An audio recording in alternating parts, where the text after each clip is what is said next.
Selamat pagi, saudara-saudara. Salam sejahtera bagi kita semua. Selamat hari Minggu. Semoga kita semua dalam keadaan yang baik, sehat dan sejahtera. Biarlah kami yang ada di sini di Gereja Mangga Besar untuk menyiapkan ibadah kita, dan Anda di rumah bersama dengan keluarga menyiapkan ibadah dengan baik. Kita percaya bahwa ibadah ini berlangsung karena pertolongan Tuhan yang menciptakan langit dan bumi. Marilah kita mengambil saat teduh sejenak sebelum kita memulai ibadah. Tenangkan hati dan pikiran kita. Biarlah hati kita bersuka cita menyambut kehadiran Tuhan dalam ibadah kita di rumah masing-masing.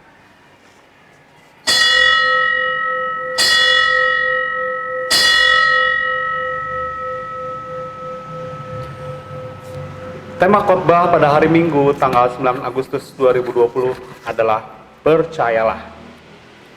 Percaya dalam kamus besar bahasa Indonesia berarti menganggap atau yakin akan sesuatu itu benar-benar ada. Tentu saja pemahaman percaya tidak hanya berhenti di sini. Bagi setiap umat Kristiani, percaya mengandung pengertian bahwa Tuhan itu benar-benar ada dan mengasihi umat manusia, bahkan alam raya ciptaannya. Lalu bersikap dan mengambil keputusan untuk mempercayakan kehidupannya kepada Tuhan. Tidak ada gunanya kalau kita dengan sikap percaya hanya berhenti pada keyakinan bahwa Tuhan itu ada. Apa bedanya dengan setan-setan? Mereka juga percaya bahwa Tuhan itu ada, tapi tidak mempercayakan diri kepadanya. Sikap mempercayakan diri kepada Tuhan membutuhkan bukan hanya keputusan dan ketetapan hati, tetapi di dalamnya terkandung makna kesetiaan dan kerelaan untuk tunduk di dalam naungan kasih-Nya. Percaya kepada Tuhan bukan sekedar pengakuan atau ucapan bibir, melainkan juga sikap dan tindakan kita akan mencerminkan hal itu. Umat Tuhan, marilah dengan berdiri kita menyanyikan pujian Ku berserah kepada Allahku, NKB 128, bait yang pertama, ketiga, dan keempat.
Saudara-saudara, setiap kali kita beribadah minggu, pastilah mengucapkan pengakuan iman. Di dalamnya berisi ikrar bahwa kita percaya pada Allah Bapa, pencipta langit dan bumi, Yesus Kristus penebus dosa kita, dan Roh Kudus yang membimbing, menolong, dan menghibur kita. Namun sayangnya seringkali ikrar atau pernyataan itu tidak selaras dengan kehidupan sehari-hari kita. Kita sering memperlakukan alam ciptaan Tuhan dengan tidak ramah. Kita menyepelekan karya penebusan dosa Yesus Kristus, sehingga berulang kali kita melakukan dosa dan dosa lagi. Kita menganggap enteng terhadap dosa dan berkilah bahwa Tuhan itu pengasih dan penyayang, panjang sabar dan berlimpah kasih setianya. Akibatnya hidup kita terus diwarnai dosa. Kita sering menolak suara Roh Kudus yang membimbing kita dalam kebenaran, karena kita terlalu sibuk memanjakan diri sendiri dengan melakukan apa yang menyenangkan hati kita saja. Sikap seperti inilah yang tidak sesuai dengan penyataan bahwa kita adalah orang percaya kepada Tuhan. Tentu saja sikap ini mendukakan Tuhan. Dalam hal ini kita telah berdosa kepadanya. Untuk itu, umat diberi kesempatan untuk mengakui dosanya secara pribadi. Mari kita mengungkapkan pengakuan dosa kita secara tulus dan jujur, karena di hadapan Tuhan tidak ada yang dapat kita sembunyikan.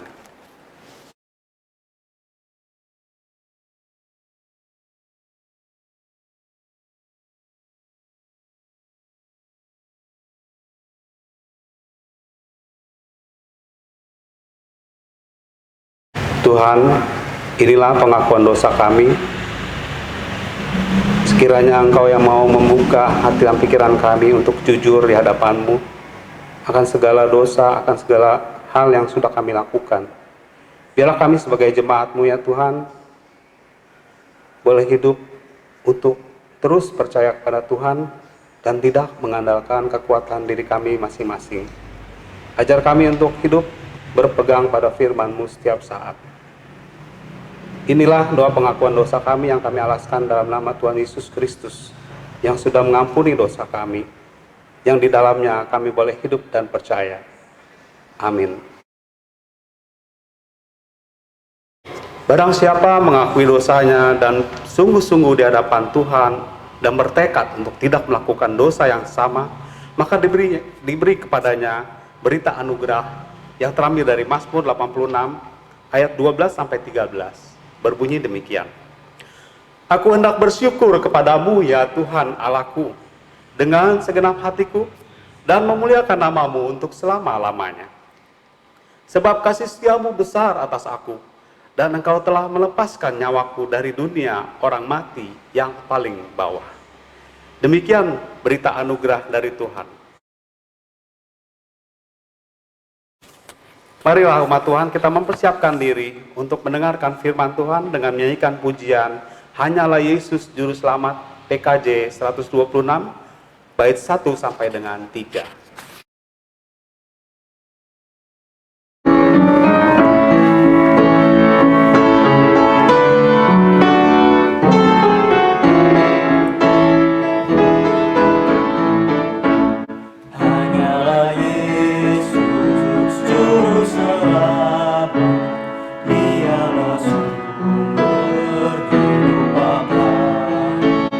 Layaklah Dia terima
Mari kita bersatu di dalam doa. Kami bersyukur Bapa di dalam surga, oleh karena rahmat dan kasih sayang-Mu kami ada seperti sekarang kami berada. Kami terus menerus diajar oleh Engkau supaya mempercayakan kehidupan kami sepenuhnya kepadamu. Tapi kenyataannya dalam hidup kami sehari-hari seringkali kami mengandalkan kekuatan kami. Kami juga seringkali pesimis melihat tantangan yang ada. Oleh karena itu, biarlah Tuhan menolong melalui pembacaan firman-Mu dan perenungannya pada saat ini. Kami boleh dikuatkan kembali untuk percaya kepadamu dalam menghadapi berbagai macam persoalan hidup ini. Tuhan yang menolong anak-anak-Mu yang akan membaca bagian demi bagian firman-Mu, kami yang akan menanggapi dengan mendaraskan mazmur dan hamba-Mu yang telah Engkau utus untuk menguraikan firman ini dalam bentuk khotbah. Pakailah sarana ini dengan leluasa untuk Engkau menyatakan kehendak-Mu bagi kami kini dan di sini. Dalam nama Tuhan kami Yesus Kristus Sang Firman yang sesungguhnya itu, kami berdoa kepada Bapa di sorga. Amin. Bacaan pertama diambil dari 1 Raja-Raja 19 ayat 9 sampai 18. Allah menyatakan diri di Gunung Horeb.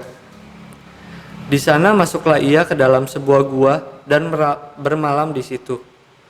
Maka firman Tuhan datang kepadanya demikian. Apakah kerjamu di sini, hai Elia? Jawabnya, aku bekerja segiat-giatnya bagi Tuhan, Allah semesta alam, karena orang Israel meninggalkan perjanjianmu, meruntuhkan mezbah-mezbahmu, dan membunuh nabi-nabimu dengan pedang. Hanya aku seorang dirilah yang masih hidup dan mereka ingin mencabut nyawaku. Lalu firman-Nya, keluarlah dan berdiri di atas gunung itu di hadapan Tuhan. Maka Tuhan lalu, angin besar dan kuat, yang membelah gunung-gunung dan memecah bukit-bukit batu, mendahului Tuhan. Tetapi tidak ada Tuhan dalam angin itu. Dan sesudah angin itu datanglah gempa. Tetapi tidak ada Tuhan di dalam gempa itu. Dan sesudah gempa itu datanglah api. Tetapi tidak ada Tuhan dalam api itu. Dan sesudah api itu datanglah bunyi angin sepoi-sepoi basah. Segera sesudah Elia mendengarkannya, ia menyelubungi mukanya dengan jubahnya. Lalu pergi keluar dan berdiri di pintu gua itu. Maka datanglah suara kepadanya dan berbunyi, apakah kerjamu di sini, hai Elia? Jawabnya, aku bekerja segiat-giatnya bagi Tuhan, Allah semesta alam, karena orang Israel meninggalkan perjanjianmu, meruntuhkan mezbah-mezbahmu dan membunuh nabi-nabimu dengan pedang. Hanya aku seorang dirilah yang masih hidup dan mereka ingin mencabut nyawaku. Firman Tuhan kepadanya, pergilah, kembalilah ke jalanmu melalui padang gurun ke Damsyik, dan setelah engkau sampai, engkau harus mengurapi Hazael menjadi raja atas Aram. Juga Yehu cucu Nimsi haruslah kuurapi menjadi raja atas Israel, dan Elisa bin Safat dari Abel Mehola harus kuurapi menjadi nabi menggantikan engkau. Maka siapa yang terluput dari pedang Hazael akan dibunuh oleh Yehu, dan siapa yang akan terluput dari pedang Yehu akan dibunuh oleh Elisa. Tetapi aku akan meninggalkan 7.000 orang di Israel, yakni semua orang yang tidak sujud menyembah Baal dan mulutnya tidak mencium dia. Demikianlah sabda Tuhan.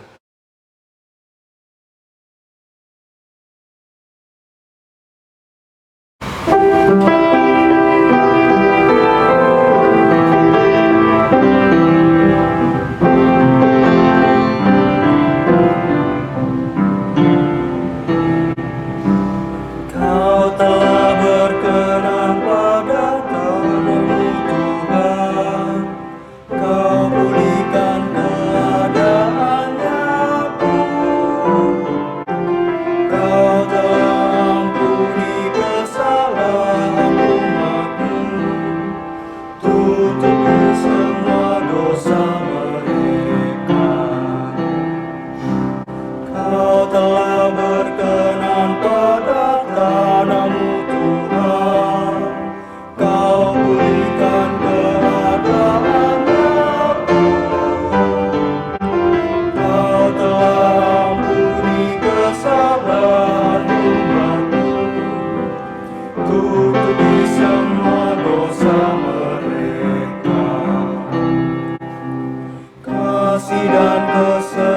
awan akan bertemu.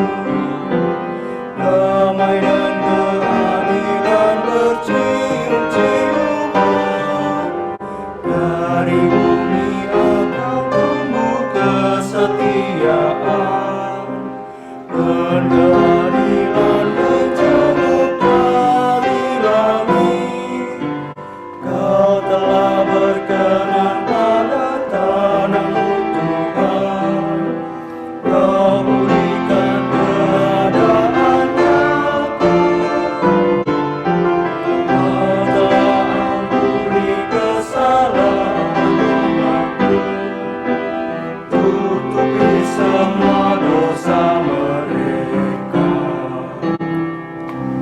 Bahkan Tuhan akan memberi kebaikan, dan negeri kita memberikan hasilnya. Keadilan akan jalan di hadapannya, dan jejak kakinya akan jadi jalan. Kau telah berkenan pada tanahmu Tuhan. Kau pulihkan keadaannya. Kau telah ampuni kesalahan umatmu. Tutupi semua dosa mereka.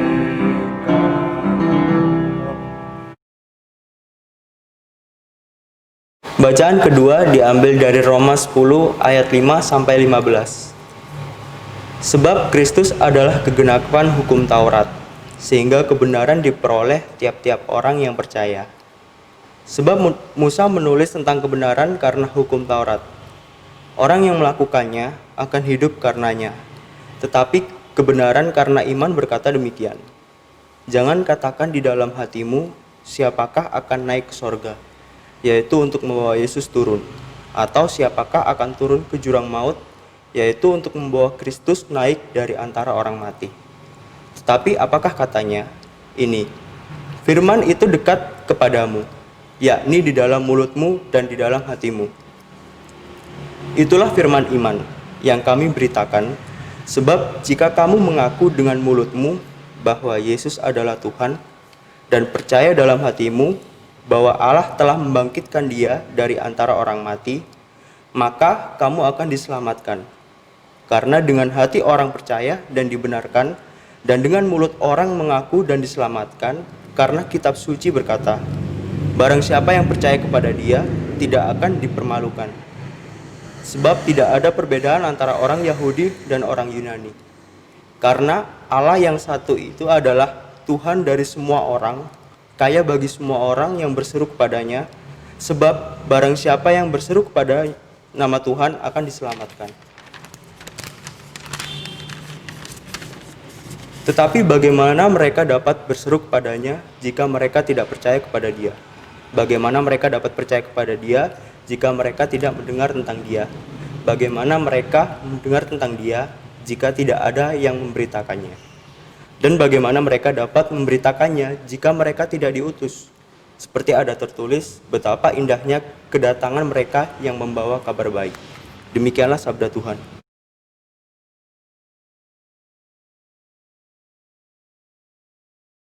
Pembacaan Injil pada minggu ini terambil dari Injil Matius pasalnya yang ke-14 ayat 22 sampai dengan 33. Inilah Injil Tuhan Yesus Kristus menurut Matius pasal 14 ayat 22 sampai 33. Simak dan dengarkanlah Injil Tuhan Yesus Kristus.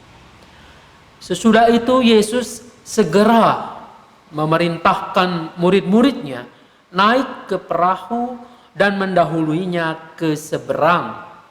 Sementara itu ia menyuruh orang banyak pulang.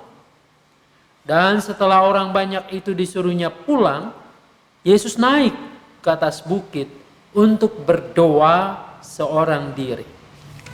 Ketika hari sudah malam, ia sendirian di situ. Perahu murid-muridnya sudah beberapa mil jauhnya dari pantai dan diombang-ambingkan gelombang karena angin sakal. Kira-kira jam 3 malam datanglah Yesus kepada mereka berjalan di atas air. Ketika murid-muridnya melihat dia berjalan di atas air, mereka terkejut dan berseru, "Itu hantu!" Lalu berteriak-teriak karena takut.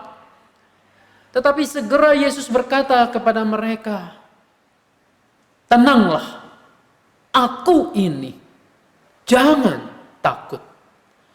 Lalu Petrus berseru dan menjawab dia, "Tuhan, apabila Engkau itu, suruhlah aku datang kepadamu berjalan di atas air." Kata Yesus, "Datanglah."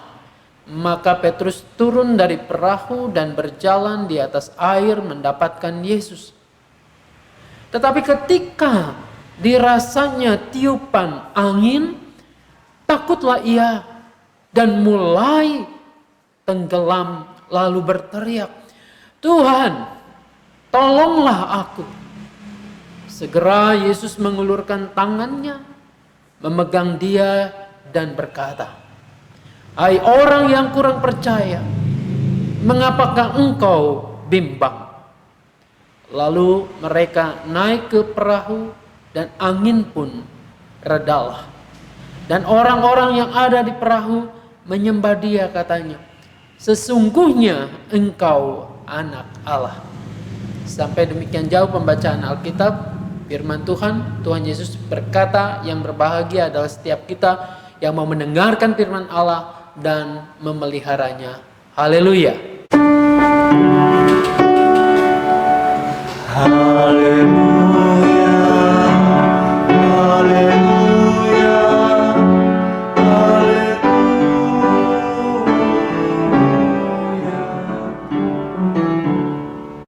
Salam sejahtera Bapak Ibu sekalian. Percayalah, itu tema khotbah yang beberapa menit ke depan akan sama-sama kita gumuli. Tema ini tentu tidak asing. Tema ini banyak dibicarakan. Kita banyak belajar juga tentang percaya. Saudara-saudara, lazimnya ketika seseorang telah melakukan sesuatu tindakan yang menakjubkan, yang mengherankan, mencengangkan, maka orang tersebut akan menantikan sambutan.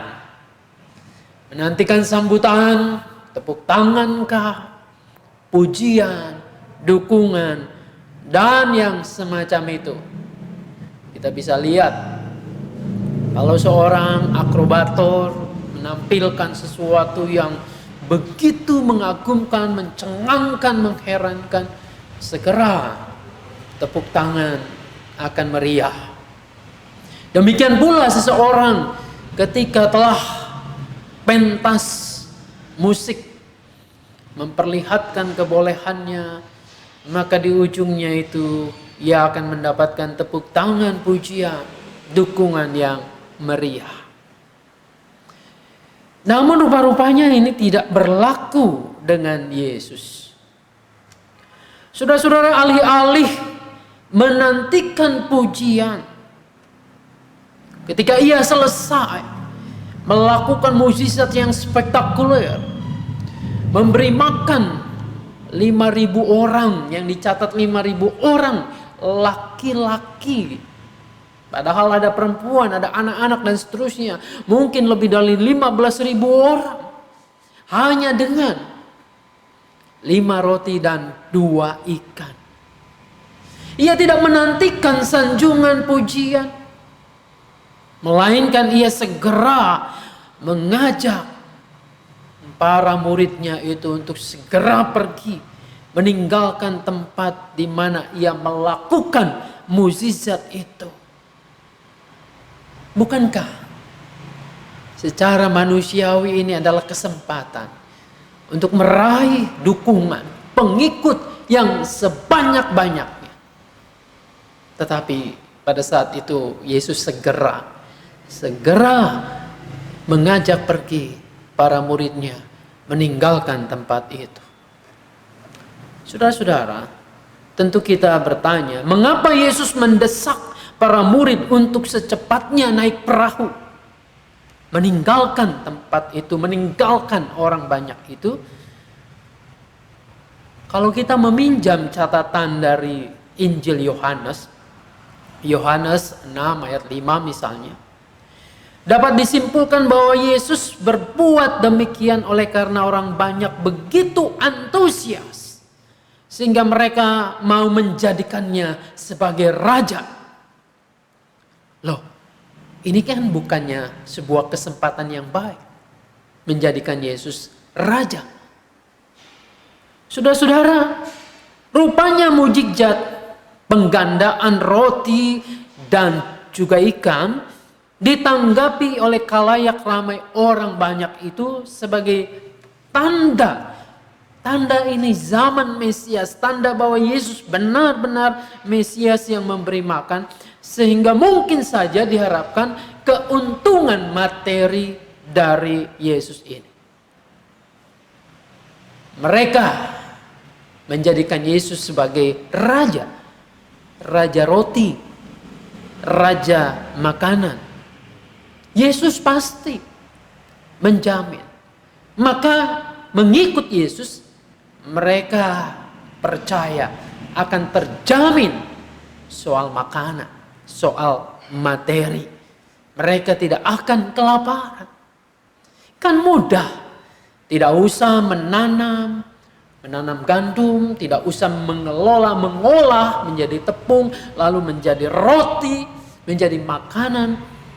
Mereka dengan mudah akan menadahkan tangan, lalu roti ada di tangan mereka. Mereka tidak pernah akan kelaparan. Saudara-saudara, namun apa yang terjadi? Yesus sama sekali tidak mau murid-muridnya terpengaruh dengan antusias seperti ini. Dengan pengharapan seperti itu. Dengan kemudahan-kemudahan yang didapatkan ketika mereka melihat mukjizat itu. Yesus juga tidak mau dirinya dijadikan raja roti itu. Ia tidak menghendaki sikap bela rasanya, kepeduliannya terhadap kebutuhan pokok itu dijadikan dasar atau landasan utama untuk orang datang dan percaya kepadanya, untuk orang ikut Yesus. Yesus tidak mau orang mengikutnya hanya karena ingin kemudahan. Saudara-saudara, mukjizat dan tanda hanyalah penegasan bahwa ia berasal dari Allah.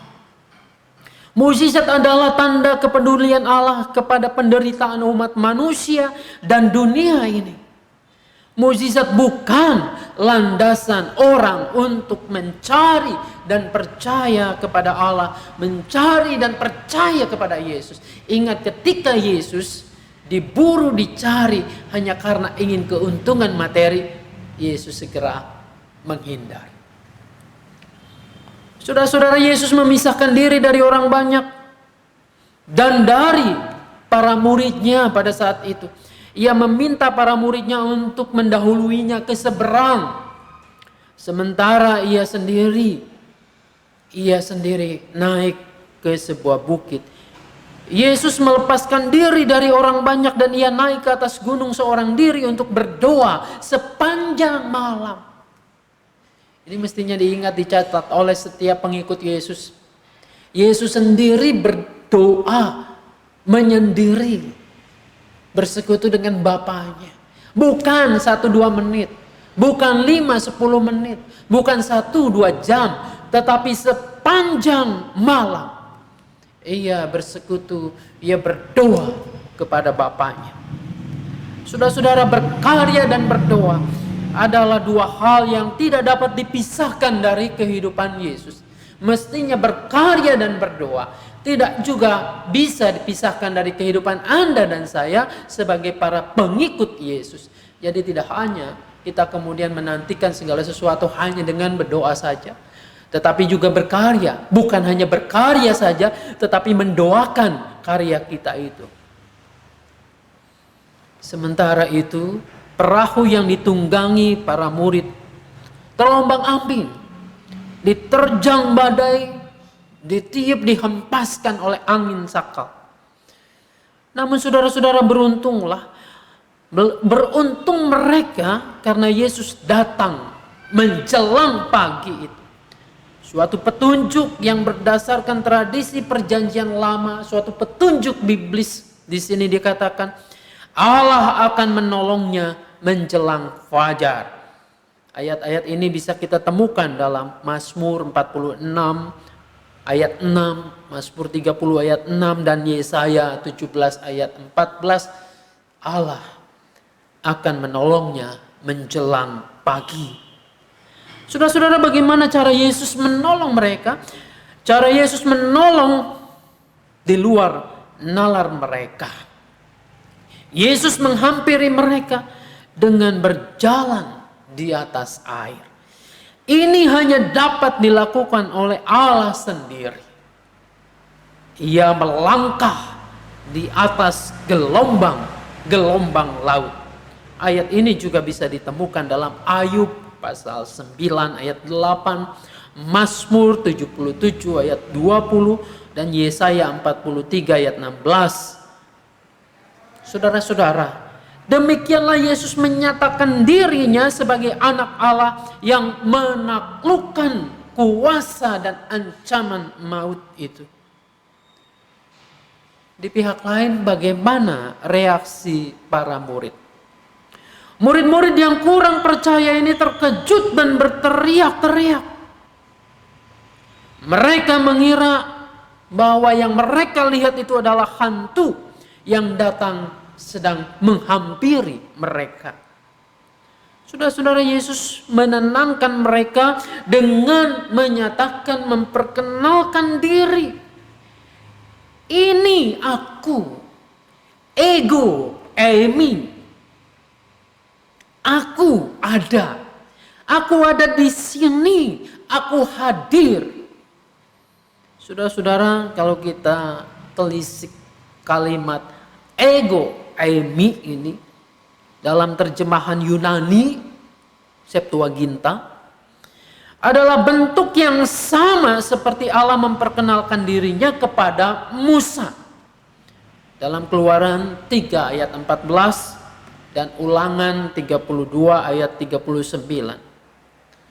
Saudara-saudara, di sini rahasia jati dirinya, jati diri Adonai DHWH itu dinyatakan kepada Musa dulu, dan kini Yesus menyatakannya kepada para murid yang sedang terombang-ambing oleh kekuatan dahsyat itu.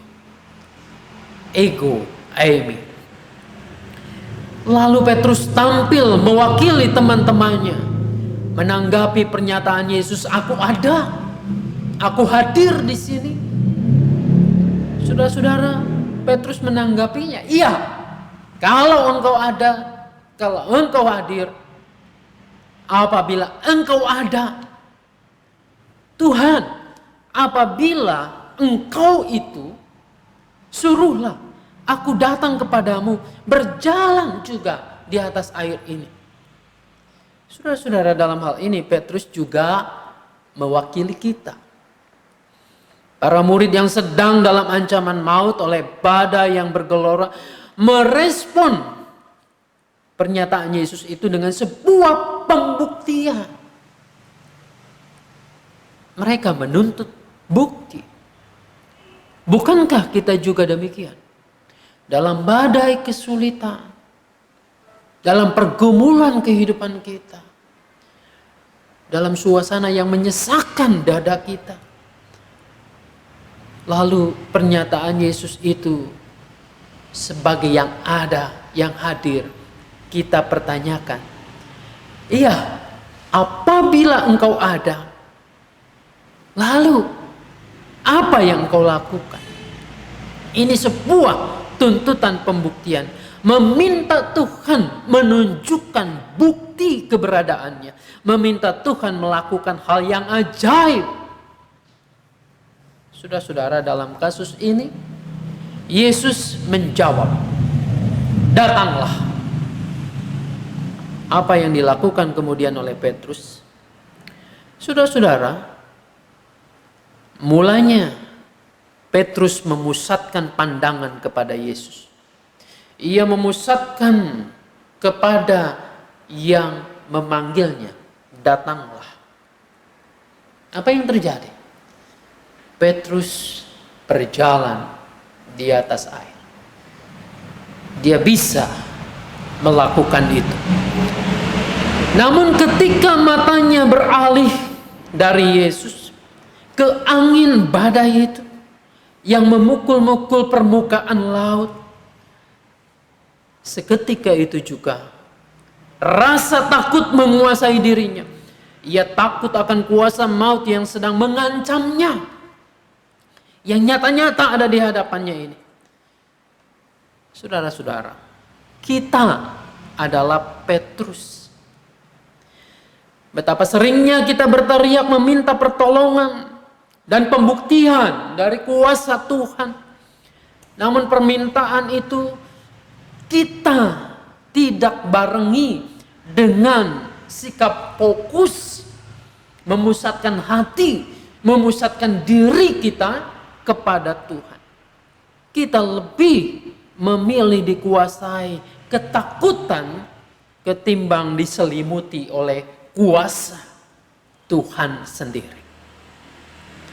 Tuhan, tolong aku, teriakan Petrus yang berisikan doa permohonan yang menyapa Yesus sebagai Kurios, sebagai Tuhan, dan meminta untuk diselamatkan. Ini mengulangi permohonan murid-murid dalam Matius 8 ayat 25. Saudara-saudara, ini juga ada modelnya dalam Mazmur 69 ayat 2, 14 sampai 15. Permohonan Petrus dikabulkan dan Yesus mengulurkan tangannya lalu memegangnya. Hal mana menggenapi doa pemazmur yang memohon Allah untuk mengulurkan tangan dan memegang dirinya. Mazmur 144 ayat 7 misalnya. Saudara-saudara, Yesus menolong Petrus dari kebinasaan, tetapi ia juga tidak membiarkan sikap kurang percayanya itu. Yesus mencela dan menegur sikap kurang percaya itu. Celaan ini berulang kali dipakai, dituliskan oleh Injil Matius untuk melukiskan kerapuhan iman para murid ini. Iman mereka ada, namun tidak memadai. Seperti benih yang jatuh di tanah berbatu-batu. Petrus segera percaya, antusias meledak-ledak luar biasa. Tetapi ketika begitu banyak ancaman, tantangan, ia tidak tahan. Ketika kesulitan dan ancaman datang, Petrus adalah murid yang kuat tetapi sekaligus yang sangat rapuh. Petrus memberi gambaran tentang iman semua murid dan jemaat yang terombang-ambing.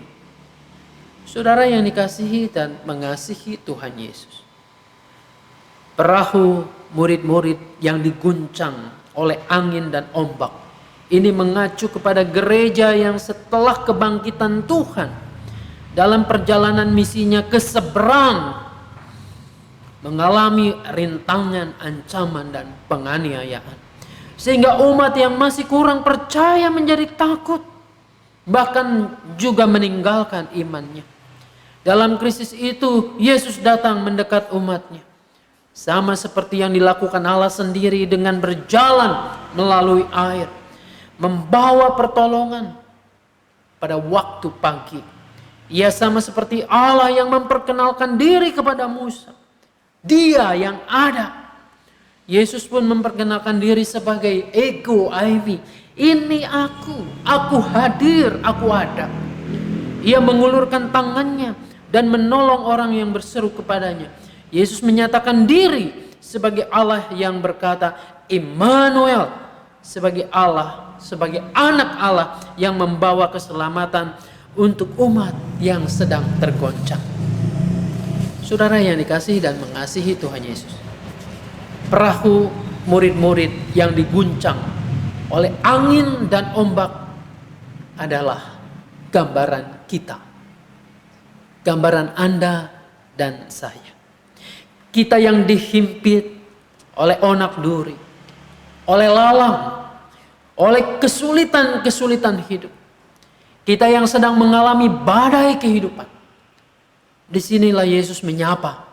Ia datang kepada setiap kita yang meminta tolong. Ia mengulurkan tangannya dan siap untuk mendekap memeluk kita. Namun persoalannya, apakah mata hati kita, pikiran kita tertuju kepadanya, memusatkan diri hanya kepadanya, ataukah justru badai itu yang kemudian mengalihkan, merampas pandangan kita, sehingga kita tidak lagi mempercayakan diri, mempercayakan kehidupan ini kepada Kristus yang mendekap kita. Yesus jauh lebih besar daripada badai kehidupan kita. Namun nyatanya kita sering tidak benar-benar percaya dan mempercayakan diri pada genggaman tangannya yang luar biasa itu. Sehingga kita mengukur badai itu hanya dengan kemampuan diri sendiri, kemampuan kita yang terbatas ini, sehingga kuasa Allah kita abaikan. Jelaslah kita akan terhempas.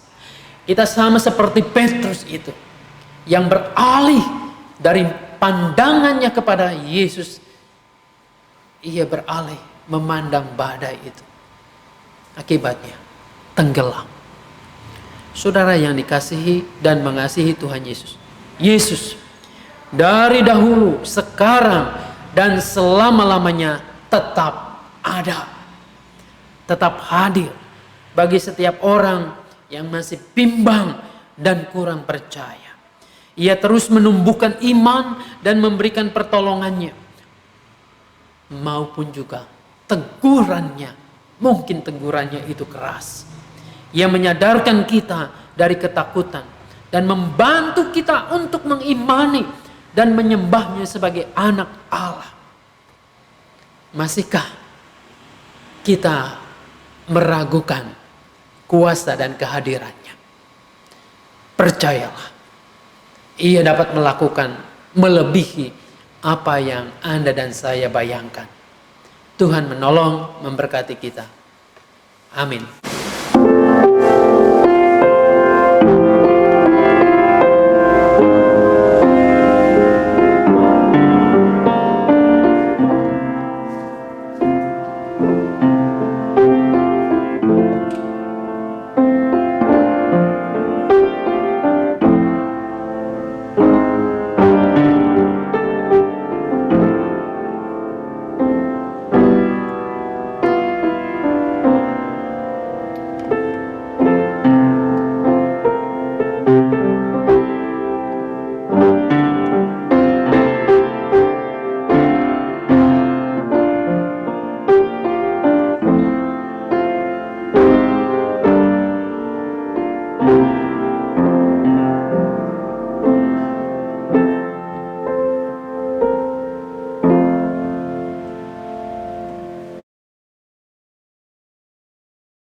Umat Tuhan bersama dengan umat Allah di masa lalu, masa kini, dan masa depan, mengingat janji baptis kita, marilah kita mengikrarkan pengakuan iman rasuli demikian.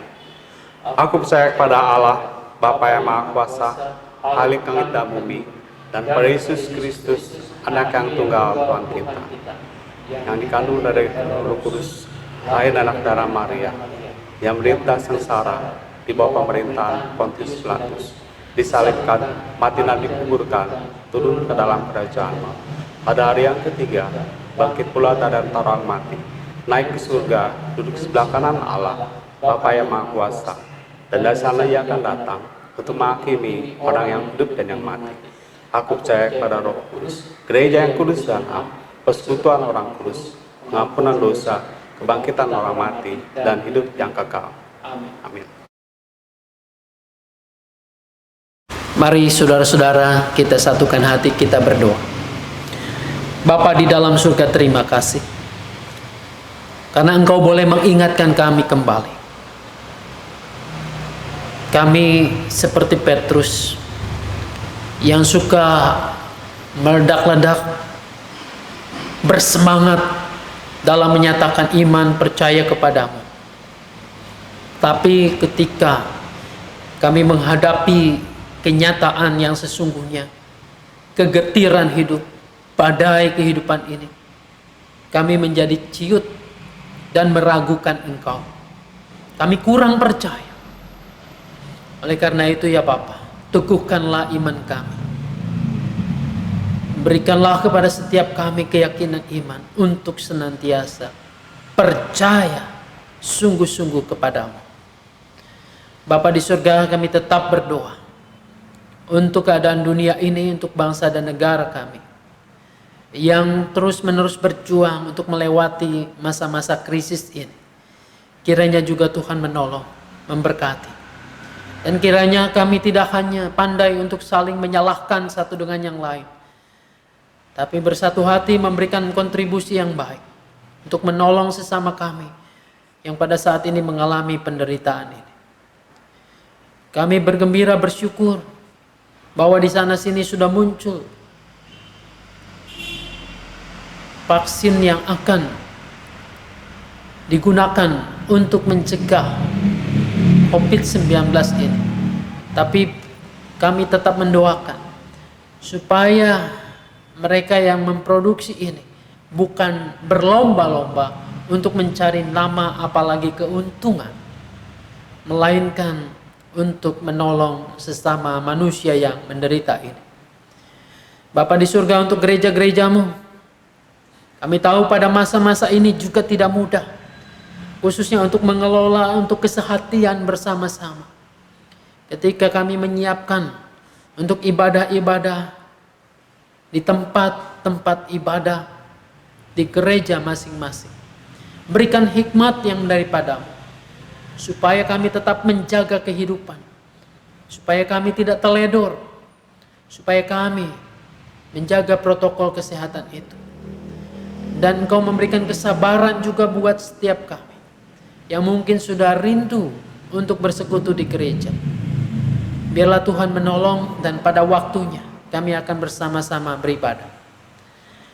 Kami juga berdoa ya Bapa untuk pada saat ini saudara-saudara kami yang mengalami sakit, pergumulan yang berat, sudah begitu lama bergelut dengan sakit penyakit.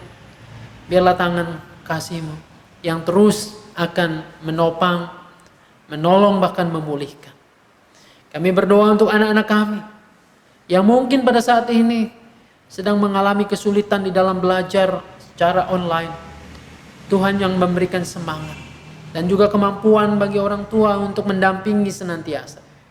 Kami juga berdoa ya Bapa untuk setiap pergumulan kami di rumah kami masing-masing, yang pada saat ini kami sedang beribadah bersama-sama dengan umat Tuhan yang lain di rumah kami. Tuhan tolong, kami percaya Engkau hadir di rumah kami masing-masing. Oleh karena itu teguhkan, kuatkan kami untuk mengatasi dan melewati setiap kemelut kehidupan ini. Bapa di surga, inilah doa-doa kami. Kami percaya bahwa Engkau mendengarkannya, sebab kami mengalaskannya di dalam nama Tuhan kami Yesus Kristus yang sudah mengajar kami berdoa.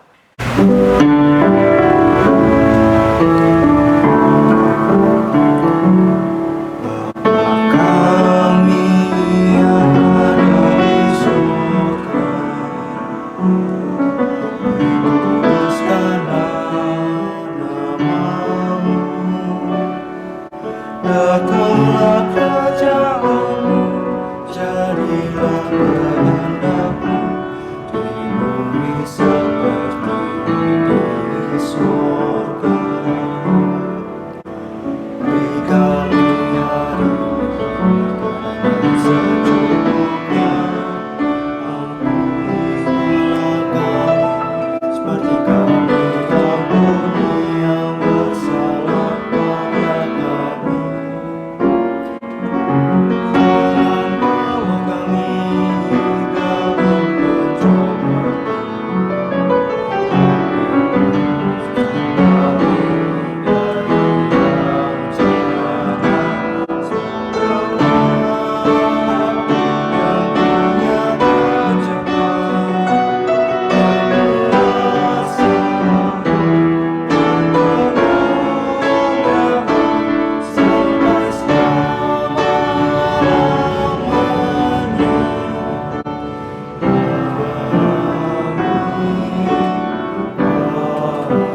Marilah kita menyiapkan persembahan kita.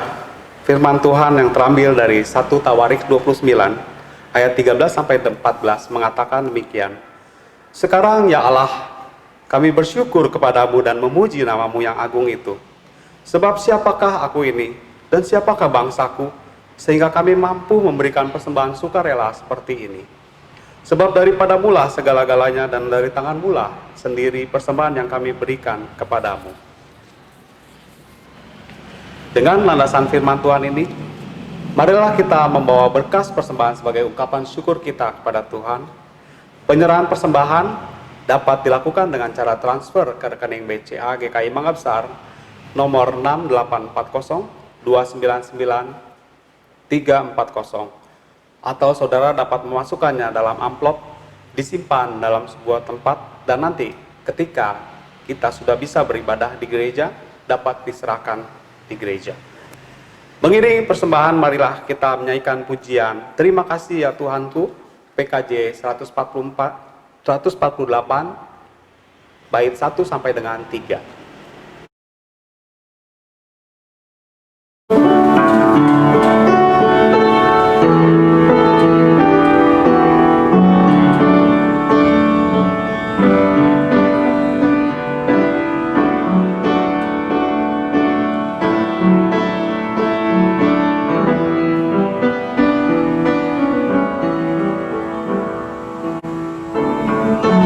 Kasih ya Tuhan atas hari pemberian, hari baru limparan dan dipenuhi oleh kasih Kau curahkan pada umat,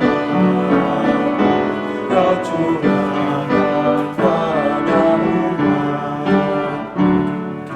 Terima kasih atas waktu yang Engkau tawarkan padaku, agar dalam masa mudaku belajar terus rasa kasih yang besar dan mulia itu, yang besar dan mulia itu.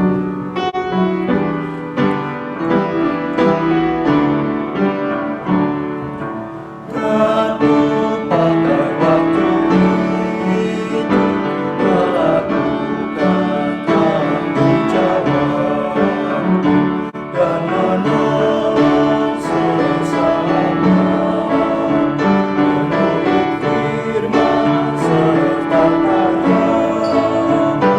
Karya itu karena kasih, karena itu makna kasih. Marilah kita membawa persembahan di dalam doa. Benar ya Bapa, jika kami mampu memberikan persembahan itu bukan dari kekuatan dan kemampuan kami sendiri, sebab semuanya berasal dan milik Engkau semata. Rezeki yang boleh kami terima dan nikmati adalah dari kebaikan-Mu. Untuk itu, ajarlah kami mengucap syukur dan berterima kasih atas setiap curahan berkat dari-Mu. Terimalah ucapan syukur kami, kuduskan, dan pakailah seturut dengan kehendak-Mu. Beri hikmat dan tanggung jawab kepada majelis jemaat yang dipercaya mengelolanya. Di dalam nama Tuhan Yesus kami bersyukur kepada Bapa di sorga. Amin. Umat Tuhan, kita mempercayai keberadaan dan kehadiran Tuhan tentu bukan hanya pada saat-saat ibadah seperti ini saja, melainkan dalam segenap hidup kita. Tantangan dan kesulitan hidup akan terus ada. Namun biarlah kita mempercayakan diri hanya kepadanya. Dalam badai dunia, biarlah Tuhan yang selalu kita andalkan. Kita nyanyikan di badai topan dunia, Kidung Jemaat 440 bait pertama sampai ketiga.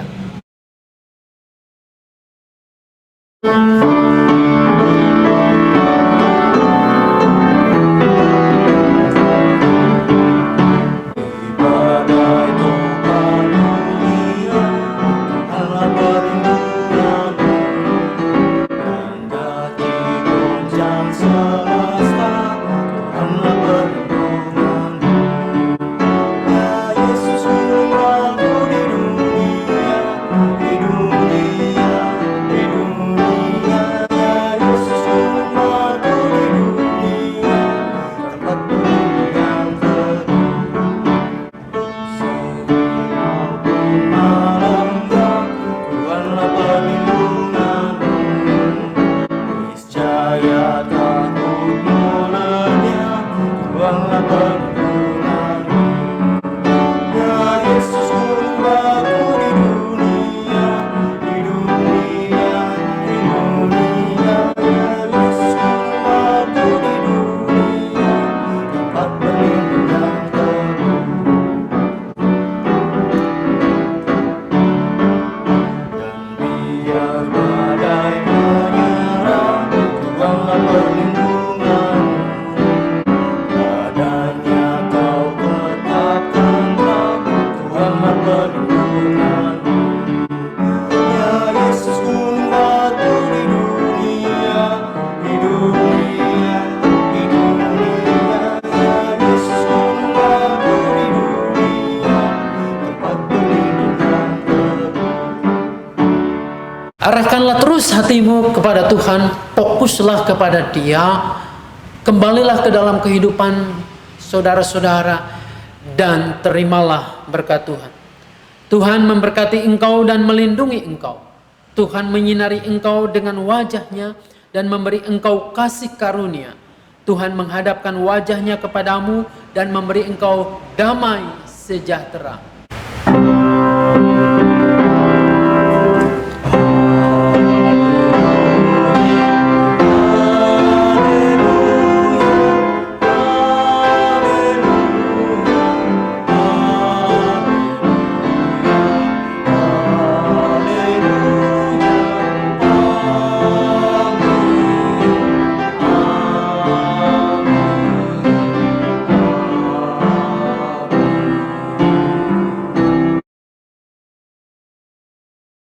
Saudaraku yang dikasihi dan mengasihi Tuhan Yesus, ibadah kita telah usai. Ada beberapa hal yang perlu kita cermati pada perkembangan akhir-akhir ini. Gereja kita, khususnya majelis jemaat, memikirkan masak-masak bagaimana kita memulai ibadah kita. Namun nampaknya kalau kita lihat perkembangan yang ada saat sekarang ini, grafik untuk penularan COVID-19 ini ternyata belum juga mereda. Bahkan beberapa hari belakangan ini cenderung kondisinya meningkat. Kita melihat juga ada beberapa konon rumah-rumah ibadah yang menjadi tempat untuk penularan itu. Kita berharap bahwa gereja-gereja tidak menjadi tempat-tempat yang bisa menularkan itu. Oleh karena itu saudara-saudara, ketika beberapa kali kita mencoba untuk memutuskan untuk kebaktian onsite atau di lokasi di gereja ini, maka terpaksa harus mengalami penundaan demi penundaan.